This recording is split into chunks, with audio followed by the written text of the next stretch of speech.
So hello बच्चा लोग, क्या हाल चाल है? सब झकास। होली कैसा गया आप लोग का? कमेंट करके ज़रूर बताना हमें। रंगों का त्यौहार बहुत ही अच्छा फेस्टिवल है। अच्छा, एक चीज़ मुझे बताना, एक्चुअली ये मनाते क्यों है ये फेस्टिवल? कमेंट करके बताओ। देखते हैं हमारा कौन सा बच्चा इसका सही जवाब दे पाता है। So let's start. आज अपन एक बहुत ही इंपॉर्टेंट चैप्टर के मोस्ट इंपॉर्टेंट क्वेश्चंस लगाने वाले हैं, मेटल एंड नॉन मेटल। इसका रिवीजन वीडियो ऑलरेडी मैं बना चुका हूं, जाओ और रिवीजन वीडियो जाकर देखो पहले, देन यहाँ पे आना। मैं भी यही हूँ, वीडियो भी यही है, कहीं नहीं जा रहा है। But first before going to start, आप जाओ पहले मोस्ट क्विक रिवीजन नोट्स देखो, ठीक है। वन शॉट में मैंने इस चैप्टर को समझा दिया है, तो पहले वो वीडियो देखो, डिस्क्रिप्शन में उसकी लिंक मिल जाएगी, आप हमारा प्लेलिस्ट भी चेक कर सकते हो। दूसरी थिंग, आज मैं आपको इस चैप्टर से 15 मोस्ट इंपॉर्टेंट क्वेश्चन बताने वाला हूं, जो कि काफी बार प्रीवियस एग्जाम्स में आए हुए हैं। आप 7 to 8 ईयर का पेपर्स उठाकर देख लेना, प्रैक्टिस करके देखना। कुछ जो क्वेश्चंस काफी बार रिपीट हैं वो क्वेश्चन मैं आपके सामने आज रखने वाला हूं, और कुछ क्वेश्चन मैंने एक्स्ट्रा ऐड किया है जो मुझे लगता है कि ये भी इंपॉर्टेंट हो सकता है इस बार एग्जाम के लिए। तो ओवरऑल बहुत ही बेस्ट, बहुत ही मेहनत करने के बाद, केस स्टडी करने के बाद आपके लिए इस चैप्टर से मैं 15 मोस्ट इंपॉर्टेंट क्वेश्चन लेकर आया हूं। बिल्कुल लेट नहीं करेंगे, डायरेक्ट अपनी स्क्रीन पे चलते हैं और आज के जो सेशन है उसको स्टार्ट करते हैं। बट एक छोटी सी आप लोगों से रिक्वेस्ट है, क्या चैनल को सब्सक्राइब, वीडियो को लाइक और शेयर जरूर करें। तो चलिए शुरू करते हैं।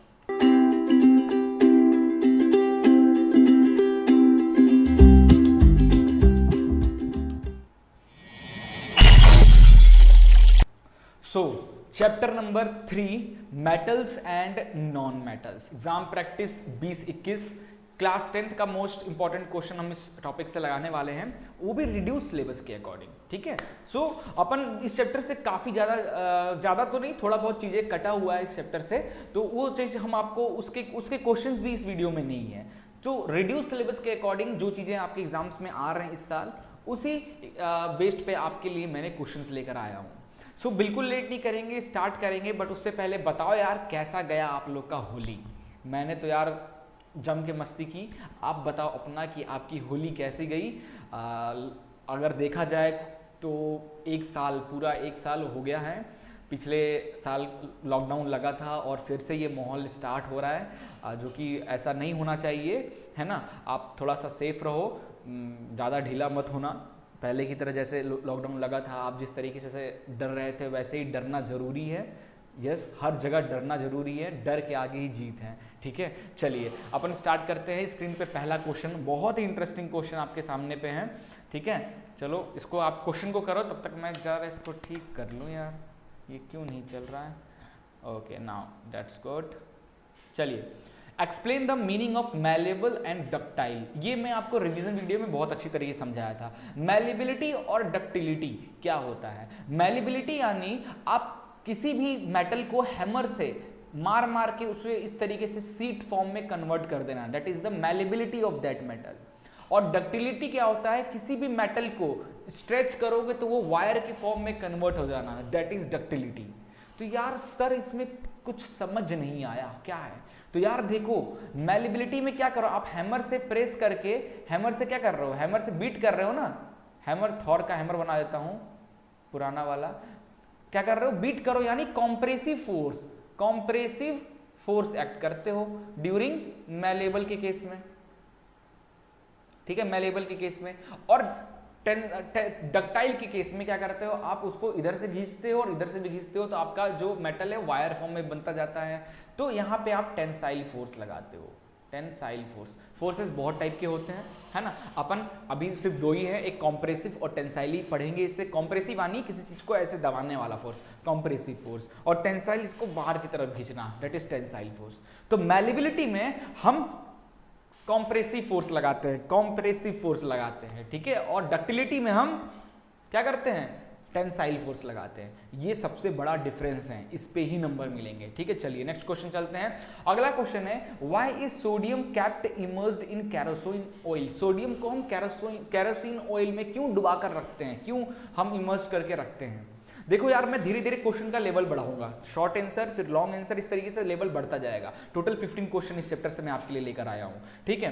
तो सोडियम बहुत ही ज्यादा हाईली रिएक्टिव होता है, ऑक्सीजन के कांटेक्ट में आता ही वो तुरंत बर्न हो जाता है, हाईली रिएक्टिव होने की वजह से, इसलिए हम उसको कैरोसिन या पेट्रोल जैसे ऑयल में डुबा कर रखते हैं। रीजन क्या है, वहां पे उसको ऑक्सीजन मिलता नहीं है तो वो रिएक्ट नहीं कर पाता ऑक्सीजन के साथ। आप देख सकते हो sodium is high reactive element, if it is kept in open it can explosively react with oxygen to catch fire, ठीक है। Hence to prevent accidental damage sodium is immersed in a kerosene oil. ये आप देख सकते हो kerosene oil में sodium को इस तरीके से डब्बे में रखा जाता है।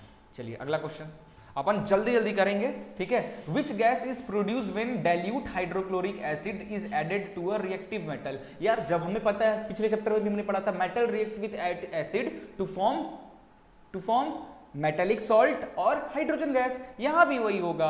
तो iron react with sulphuric acid, it's form iron sulphate और this is hydrogen gas evolve हो रहा है, ठीक है। यही चीज को आपको इस तरीके से सेंटेंस में, और ये सेंटेंस में तो लिखना ही लिखना है, देख like hydrogen gas is involve when dilute hydrochloric acid is added to the reactive metal, when iron react with dilute H2SO4 iron two sulphate with the evolution. पहले जो भी एक्सप्रेशन है उसको लिख लो और उस एक्सप्रेशन को वर्ड्स में डिफाइन करो, नंबर इसी में मिलते हैं, ठीक है। केमिस्ट्री में ऐसे ही नंबर निकालना पड़ता है, फॉर्मूला लिख दो, उसके बाद उस फॉर्मूले को वर्ड्स में कि iron react with this to form this to evolve gas, this is like that, ठीक है। चलिए अगला क्वेश्चन चलते हैं। Write one example of each.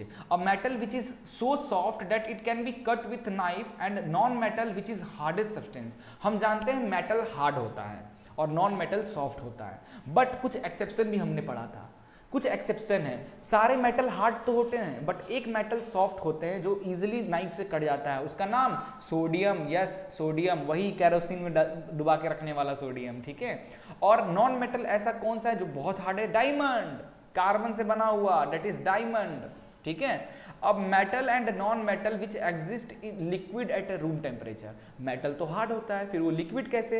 एक एक्सेप्शन है, एक ऐसा मेटल है जो रूम टेम्परेचर, रूम में का टेम्परेचर पे वो लिक्विड स्टेट में रहता है, मर्क्यूरी, ठीक है। और ऐसा नॉन मेटल ब्रोमीन, ठीक है, याद रखना, ये सब इंपॉर्टेंट क्वेश्चन है। चलिए अगला क्वेश्चन है, व्हाट इज सिनेबार? सिनेबार क्या होता है?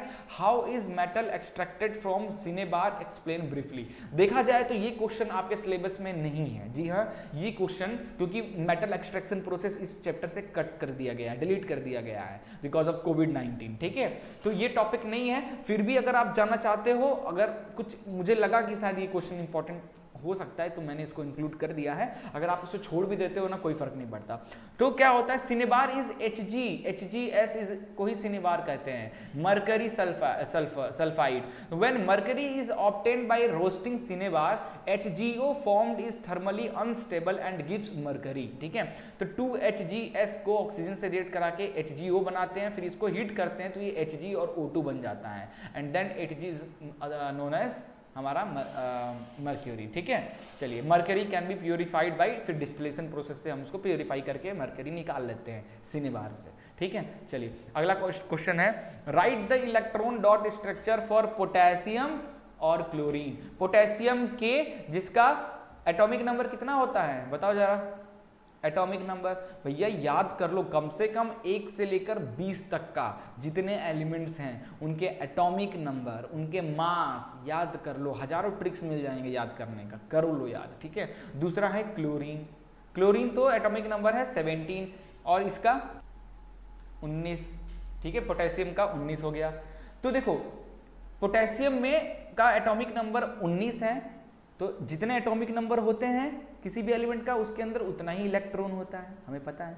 तो 19 का इलेक्ट्रॉनिक कॉन्फ़िगरेशन करेंगे तो क्या होगा, तोड़ो, पहले सेल ऑर्बिट में 2 डाल दिए, दूसरे में 8 डाल दिए, इससे ज़्यादा डाल नहीं सकते, अब अगले वाले में फिर 8 डाल देते हैं, है ना। फिर 2 8 18, अब वैसे अपन जो ऑर्बिट बनता है ये, इसमें 2 ही इलेक्ट्रॉन डाल सकते हैं, फिर इसमें 8 इलेक्ट्रॉन डाल सकते हैं, फिर अगले वाले में हम 18 इलेक्ट्रॉन डाल सकते हैं, लाइक दैट। तो बट यहाँ पे 2 8 8 के बाद इसको 9 क्यों नहीं कर दिए, तो 8 2 10 8 18, एक तो बचा रह गया, तो इसको क्यों नहीं कर दिए, क्यों? क्योंकि 8 भरने के बाद हम अगले में चला जाते हैं, ये क्लास 11th में बहुत अच्छे से पढ़ोगे। तो इसका इलेक्ट्रॉनिक कॉन्फ़िगरेशन क्या हो गया, 2 8 8 1, ठीक है। तो क्लोरीन में के आखिरी में कितने इलेक्ट्रॉन, अब देखो ये सॉरी पोटेशियम, इट्स पोटेशियम।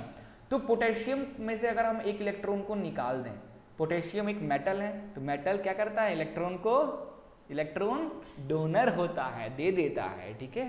तो एक इलेक्ट्रॉन अगर हम इसमें से हटा दें तो हमारा पोटेशियम क्या हो जाएगा, बैलेंस हो जाएगा। तो देखो पोटेशियम में से प्लस एक इलेक्ट्रॉन हमने घटा दिया।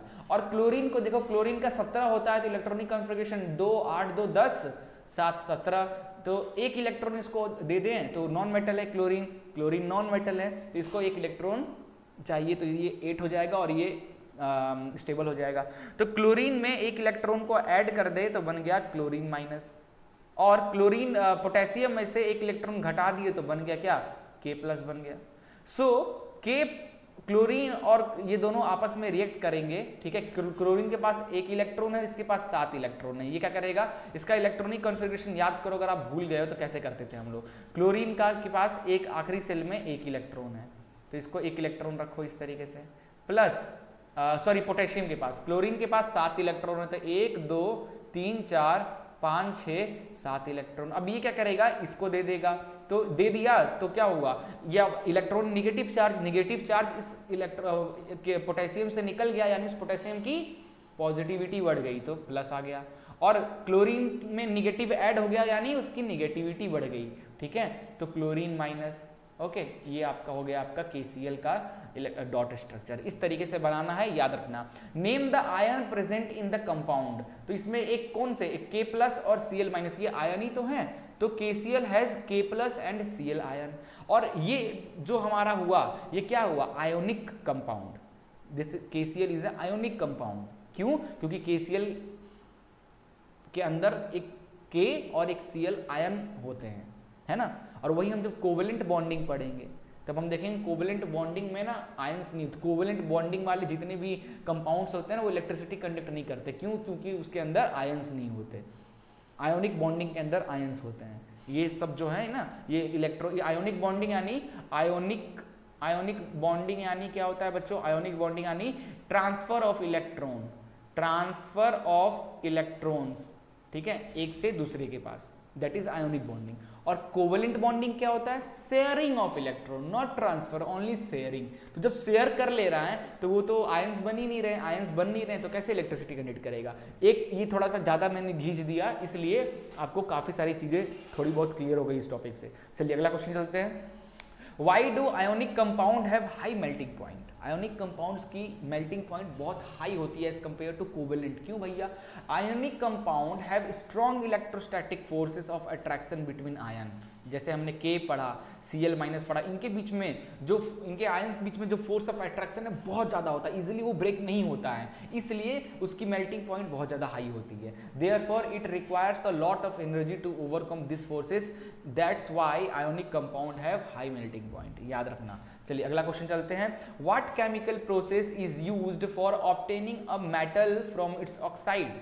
वैसे ये क्वेश्चन भी सिलेबस से आउट ऑफ है क्योंकि मेटल एक्सट्रैक्शन वाला टॉपिक कट कर दिया गया है, फिर भी याद रखो कि ऑक्साइड से मेटल निकालना है तो कैसे निकालोगे। तो देखो HgO, सिल्वर ऑक्साइड से, मरकरी ऑक्साइड से को हीट कर दो तो Hg और O2 बन जाएगा। ऐसे ही मैग्नीशियम ऑक्साइड को हीट कर दो तो बन जाएगा Mg और O2, तो 2 बैलेंस हो गया, है ना। तो ये कुछ लिख देना फॉर्मूला। चलिए अगला क्वेश्चन है, question number 9। Which metal do not corrode easily, कौन से मेटल्स, ऐसे मेटल जो इजिली कोरोड नहीं होते हैं, कोरोजन नहीं होते हैं। तो metals which have low reactivity such as silver, gold does not corrode easily. तो देखो ये मैंने आपके सामने रिएक्टिविटी सीरीज बनाई है। हमें पता है KNa, मैंने इसकी एक कहानी सुनाई थी रिवीजन वीडियो में, बड़े अच्छे से मैंने बताया था ये रिएक्टिविटी सीरीज को याद करना। सबसे ऊपर होता है पोटेशियम और सबसे नीचे होता है गोल्ड। पोटेशियम से गोल्ड आते आते क्या होता है, मेटल की रिएक्टिविटी वीक होने लगती है। मोस्ट रिएक्टिव मेटल, ऊपर की जो है ना 4 मोस्ट रिएक्टिव मेटल, बीच वाले लीस्ट रिएक्टिव मेटल, मीडियम और नीचे वाले लीस्ट। तो ये जो खास कर है सिल्वर और गोल्ड सबसे लीस्ट इजिली रिएक्ट नहीं करते किसी के साथ। सो ये ऑक्सीजन के साथ भी रिएक्ट नहीं करेंगे, इजीली कोरोड नहीं होंगे, है ना। So what are alloy, alloy क्या होता है। An alloy is a homogeneous mixture of 2 और मोर मेटल। एलॉय हम पढ़ चुके हैं क्लास 9th में। एलॉय क्या होता है, 2 मेटल्स मिलकर एलॉय बनता है। लाइक स्टील, देखो आयरन की बात करें तो आयरन के अंदर बच्चा लोग सिर्फ Fe, फेरियम ही रहता है। वहीं हम स्टील की बात करें तो स्टील के अंदर आयरन होता है, निकल होता है, ठीक है, कोबाल्ट होता है, ठीक है, इस तरीके टिन होता है, लाइक दैट, ठीक है, कोबाल्ट, को काफ़ी सारे मेटल से मिलकर जो एलिमेंट बनता है उसे हम एलॉय कहते हैं। चलिए अगला चलते हैं। व्हाट आर क्या है एम्फोट्रिक ऑक्साइड। एम्फोट्रिक ऑक्साइड्स क्या होता है, रिवीजन में बहुत अच्छे से समझाया था, ये 2 एग्जाम्पल भी देना है। तो those oxide that behave as both acidic and basic oxide. हमें पता है मेटल के जो ऑक्साइड्स होते हैं ना बच्चा लोग, मेटल को जब आप मैग्नीशियम को बर्न करते हो तो जो ऑक्साइड निकलता है व्हाइट कलर में, दैट इज मैग्नीशियम ऑक्साइड, वो बेसिक नेचर का होता है। बट कुछ ऐसे कंपाउंड्स या एलिमेंट्स हैं जिनके ऑक्साइड्स एसिड की तरह भी रिएक्ट शो करते हैं और बेसिक की तरह भी रिएक्ट करते हैं, शो करते हैं, ठीक है। लाइक एल्यूमिनियम का ऑक्साइड, जिंक का ऑक्साइड, ऐसे कुछ मेटल्स जिनकी ऑक्साइड एसिड और बेस दोनों के साथ रिएक्ट करती है, दोनों नेचर शो करते हैं। तो ये उसी को ऐसे ऑक्साइड्स जो 2 नेचर शो करें, basic as well as acid, ऐसे ऑक्साइड्स को एम्फोट्रिक एसिड ऑक्साइड्स कहते हैं, याद रखना, बहुत इंपॉर्टेंट है। अगला ये क्वेश्चन है, differentiate between metal and non metal on the basis of their chemical properties. देखो मेटल और नॉन मेटल को डिफरेंशिएट करने का 2 तरीका है। एक तो फिजिकल, यानी उसके अंदर लस्टर कितना है, हार्डेबिलिटी, इंटरनल फोर्स, वो सब फिजिकल फीचर्स, ठीक है, सॉफ्ट, हार्डनेस, ये सब, डक्टिलिटी, मैलिबिलिटी, ये सब। केमिकल में हम कैसे बात करते हैं, मैंने इलेक्ट्रोपॉजिटिविटी है, क्या है कि इलेक्ट्रोनेगेटिविटी है, इलेक्ट्रॉन गेनर है, इलेक्ट्रॉन डोनर है, ठीक है, hydrogen react with acid to form hydrogen gas, non metal they can replace hydrogen from dilute acid like this, है ना। मैंने बहुत अच्छे से रिवीजन में इसको एक्सप्लेन किया है, जाकर वो वीडियो देखो तो आपको जरूरत नहीं पड़ेगा, वैसे ही मैंने कर दिया है। तो देखो यहाँ पे 2 क्वेश्चन मैं बता रहा हूँ, इसकी फिजिकल प्रॉपर्टीज भी पढ़ लेना, रिवीजन वाले में पढ़ाया हूँ मैं, और इसकी केमिकल प्रॉपर्टीज भी पढ़ लेना, काफ़ी इंपॉर्टेंट है, बहुत बार एग्जाम्स में आया है। ज़्यादातर क्योंकि physical properties 7th, 8th, 9th का टॉपिक है तो उसमें ही पूछा जाता है, तो 10th में केमिकल प्रॉपर्टीज डिफ्रेंसिएशन करने को जरूर पूछता है। चलिए नेक्स्ट चलते हैं। अगला क्वेश्चन है कि give reason why copper is used to make hot water tank and not steel, ठीक है। तो आप देखो आपके घर में जो गीजर्स लगे होते हैं या बड़े बड़े जो टैंक होते हैं, ठीक है, जिसमें गर्म पानी रखा जाता है, बॉयलर वगैरह जैसे हो गया, इसके अंदर गर्म पानी, वो कॉपर का अंदर से ना, बाहर से भले स्टील हो, अंदर से ना कॉपर की लेयर रहती है। क्यों भाई, क्यों कॉपर की लेयर रखते हैं बताइए, हम स्टील का या आयरन का क्यों नहीं करते हैं? तो आयरन, क्योंकि आयरन का कर ही नहीं सकते बच्चा लोग, iron react with water corrode हो जाएगा, है ना। और वहीं हम स्टील की बात करें तो steel also react with hot water to corrode, steel गर्म पानी से स्टील का रिएक्ट कराओगे तो वो भी कोरोड होने लगेगा। बट कॉपर ही एक ऐसा मेटल है जो ना ही ठंडे पानी से, ना ही गर्म पानी से, ना ही स्टीम से रिएक्ट करता है। तो copper does not react with cold water, hot water or steam. However, iron reacts with steam. If the hot water tanks are made of steel, an alloy of iron, then iron would react vigorously with the steam formed from hot water. This iron react with water to give iron oxide, which is corrosion material, and the water. That is why copper is used to make hot water tanks, not steel. कितना अच्छा answer था, कितने अच्छे question का। चलिए next question है बच्चा लोग, नेक्स्ट क्वेश्चन देखिए ध्यान से देखना। Right electron dot diagram for chlorine. Chlorine जिसका एटॉमिक नंबर बता दिया है 17 है, तो इलेक्ट्रॉनिक कॉन्फ़िगरेशन हो जाएगा 2, 8, 2, 10, 7, 17। और कैल्शियम का, ठीक है, कैल्शियम का Ca, कैल्शियम का क्या होता है 20, 20 होता है, तो 2, 8, 8, 8, 2, 10, 18, 2, 20, ठीक है। तो यहाँ पे कैल्शियम में आउटर मोस्ट में 2 इलेक्ट्रॉन रहते हैं, प्लस क्लोरीन में आउटर मोस्ट में 7 इलेक्ट्रॉन, 1, 2, 3, 4, 5, 6, 7 इलेक्ट्रॉन रहते हैं। अब देखो यार यहाँ पे क्लोरीन को, है ना, सॉरी क्लोरीन, क्या उल्टा बोल रहा हूँ क्या मैं, क्लोरीन के आउटर में 7 इलेक्ट्रॉन, 1, 2, 3, 4, 5, 6, 7 इलेक्ट्रॉन होते हैं आउटर सेल में।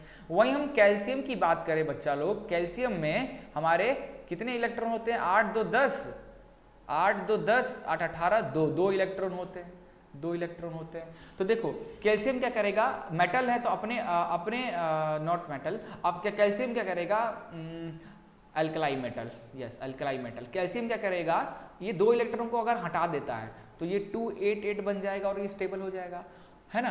बट अगर हम क्लोरीन को अगर हम दें, क्लोरीन को तो एक ही इलेक्ट्रॉन चाहिए, तो इसका 2 इलेक्ट्रॉन क्लोरीन क्या करेगा, एक लेगा, एक तो बचा रह जाएगा, इसका मतलब एक और क्लोरीन है, जाहिर सी बात है, क्योंकि कैल्शियम के 2 इसके तो 7, इसको तो एक ही चाहिए ना, तो एक तो इसके पास चला गया, तो एक बचा रह गया, अभी स्टेबल नहीं हुआ, यानी एक और क्लोरीन है आपके कंपाउंड में, एक और क्लोरीन है, और एक इसने इसको दे दिया, तो बन गया क्या, CaCl2, Ca plus Cl2 minus, 2 electron गया ना इससे, तो सॉरी उल्टा कर दिया,